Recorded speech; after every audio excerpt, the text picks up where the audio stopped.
You've got Chaminade at home on Monday. What's your focus for that game? Much better than what it was tonight. We got to take every team the same way, no matter if it's Chaminade, Hilo, Grand Canyon. We got to come out ready to go, and we're going to make some changes, and we'll be ready on Monday. Congratulations on the win. The girls really started to get into motion about the middle of the first. What did you see happen on the court that really put the fire under them? I think they just settled down, all the stuff, and just back to basketball.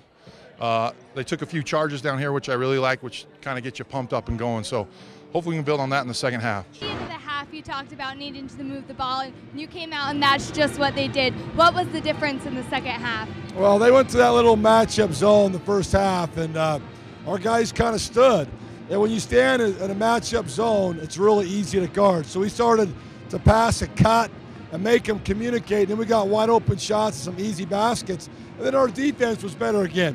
When we defend and we rebound and we really push the ball up, we're pretty good, and that's how we got our lead. Yeah, well, you've got a little bit of a break before next week's game on Saturday. But what's your focus for Azusa Pacific? Well, we got to get healthy. We got a lot of guys banged up. I mean, Dalton didn't start for me today. He's been out all week in practice. So this week's good for getting some time again, but we got to play better.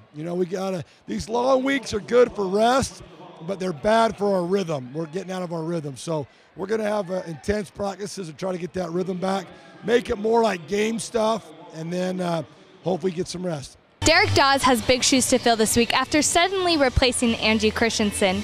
The girls have only had 3 practices with Dawes, so we'll see how they've adjusted to his coaching style tonight. Back to you. There have been a lot of turnovers in this first half. How do you limit them in the second, as well as creating more for your opponent? It's just effort. I mean, Azusa just wants it more right now. I mean, they're getting offensive rebounds. They're getting the loose balls and everything. It's just your heart right now. We got to do a better job in the second half, coming out and showing that and doing what we do. This is a really big game tonight. The number 2, number 1 teams in the conference. We're going to be experiencing one of the best games of the season. Yeah, when I was talking about earlier during the game about whoever's getting the rebounds is going to come out on top. And as you take a look at the team comparisons, Dixie State is out-rebounding FPU 28-14. And how big of that momentum changer that was in the first half.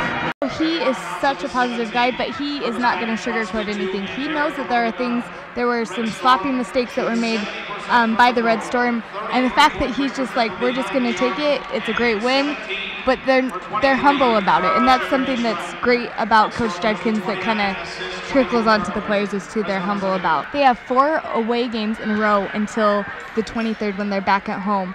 And so this win was so big for them and will give them kind of that momentum and that drive and that fire to go out and just to kick butt at those away games. Obviously the turnovers in this game, and Dixie had 24 compared to 26, which really is a lot from both ends, but if you look at the points made from the turnovers, on the BYU Hawaii made 30 points compared to Dixie's 11, and right there that's 19 points on the game that could have been a big changer for Dixie, and that's kind of something they need to be aware of. Another thing was rebounds. It actually, when I was kind of calculating the stats, Dixie had more rebounds than BYU Hawaii did, and I think those started to really come at the end.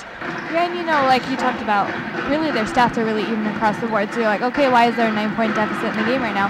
Well, one thing that's really stood out to me in the first half was Dixie's aggression. I mean, you saw in the last play of the game, they went up for a shot, and they could have easily just let it go and, the game was over, but they kept trying to rebound and get that shot, and they didn't give up even in the last buzzer at the end of the first half. So I think that's something that's kind of put Dixie on the edge over HPU tonight.